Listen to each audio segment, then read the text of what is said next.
Venezuelans desperate for food, supplies, and medicine are struggling to survive.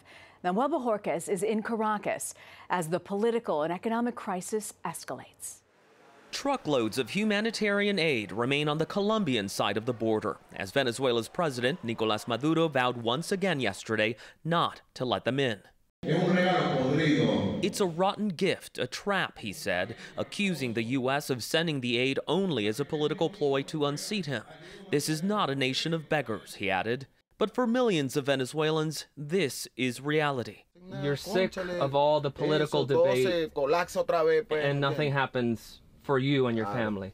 Carlos Oviedo lives in Caracas with his wife Caterina and their 3 young boys. He says there is no work, forcing the family to make difficult decisions. So it's either you buy them shoes to go to school or you feed them. No son las dos cosas. No se puede ser. You can't have it both ways.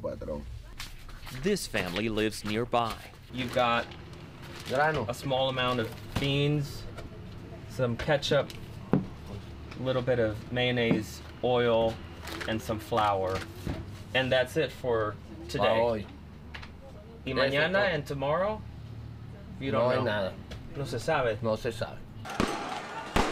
Critics blame Maduro's policies for the nation's economic crisis and are pinning their hopes on this man, Juan Guaidó, who swore himself in as interim president backed by the U.S. and others last month.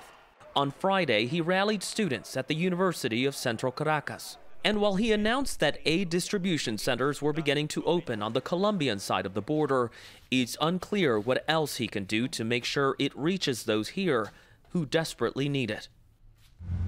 That is why control of the military is key. Guaidó has asked soldiers to think of their own families and not block the aid. But at this point, it appears Maduro still has control.